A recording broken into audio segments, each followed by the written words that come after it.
One of the hottest tickers on the Yahoo Finance platform is HPE after the company's latest earnings report and forward guidance. Let's get to HPE CEO Antonio Neri. And Antonio, always good to see you here. Thanks for joining Yahoo Finance. What stood out to me amongst many things in this quarter is your server performance. Really strong. Is that the power? Are investors, I guess, getting a taste of the power of AI and how it's going to impact businesses like yours? Well, thank you for having me, Brian. It's not just servers, I will say. I think when you look at our performance in Q4 was exceptional on many metrics. Servers obviously was the flagship with AI, but also hybrid cloud did extremely well, including GreenLake and storage. But when it comes to AI, I think the market comes to recognize that HP has a right to play because of our unique innovation, intellectual properties, and capabilities. And then ultimately, we see the momentum happening across multiple segments of the markets, including now enterprise, which we saw a significant uptick in our pipeline, and now first deals through our HP Private Cloud AI. So I'm really pleased about the quarter. We delivered record-breaking performance on revenues, 8.5 billion. In that number, we had the 4.7 on servers, record profitability of $938 million. And then for the full year, we exceeded our commitments on revenue, EPS, both GAAP and non-GAAP, and record-breaking free cash flow. So we are very excited about 2025, Brian. When you talk to your fellow CEOs, what are they asking you about AI, and then how have the conversations changed with them compared to 3 months ago? Well, I think, we all address different segments of the markets, but remember, I think about AI in 4 unique, distinct segments. Number one is companies that are in the business to build this large language model. I call the large language model builders or the hyperscalers. Obviously, they lead with the latest technology because they want the best performance at scale with lower energy consumption and ultimately reduce the cost of training, right? And then you have sovereign AI, which obviously is now coming very strong on interest. And we are already building 2 very large sovereign AI clouds for Japan and the UK, but more in the pipeline. But where I was really pleased is the fact that now enterprise is deploying AI, including ourselves, right? We have many use cases, many of them already in production. But I think in that segment of the market, Brian, they're looking for time to value and simplicity of the offer because they don't have the whole expertise. These AI models, as you know, Antonio, they're sucking up a lot of energy. Yeah. Are we headed towards some form of energy crisis here? As all this stuff is converging and AI is penetrating our lives in new ways? Well, definitely the path we are on is now sustainable unless we innovate around the entire ecosystem. And when I think about the entire ecosystem is sources of energy, which obviously needs to be clean. It's not just more capacity, but it also needs to be clean from the way we power these data centers. The actual architecture of these systems moving to direct liquid cooling, and there HP has unique play because we are the industry first with 100% fanless direct liquid cooling, including the switching, by the way, the networking part, not just GPUs and CPUs. And that, when you go to that architecture, we have proven that you can reduce energy consumption by 90% and space by 50%. So this is why we got to innovate across the entire ecosystem. Otherwise, it's not sustainable. How hopeful are you that the new administration coming in, they have the policies that will help unlock this United States type of investment?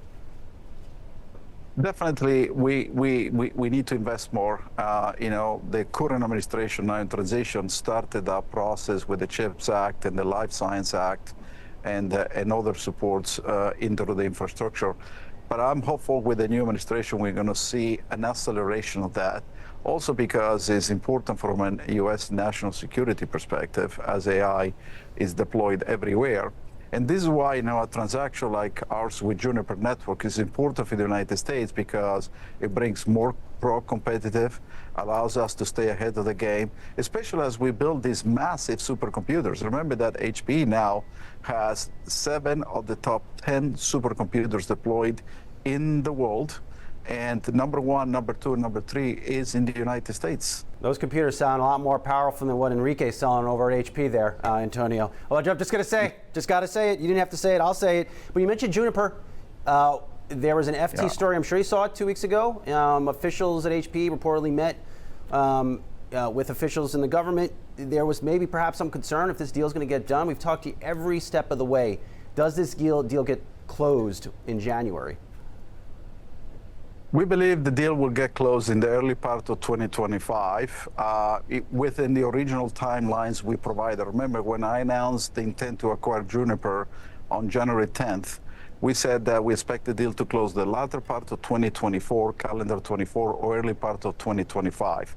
We have received pretty much all the approval outside the United States with unconditional support, which means they see the deal as a pro-competitive. And we have been working with the DOJ incredibly collaboratively to answer all the questions. Obviously, have been busy dealing with many cases, but the reality is that we still believe the deal will close in the early part of 2025, and nothing gives me pause that would not be the case, because the deal is pro-competitive, and as I said earlier, also supports our U.S. national interests. Let's assume this deal does close, Antonio. What do the next couple quarters after the deal closing look like for HPE? I mean, do you get an earnings relift? Do you anticipate the stock to re-rate? Well, over time, we expect the stock to re-rate, because obviously we'll be adding $5 billion to the company. Remember, we just announced fiscal year 24 results at $30 billion.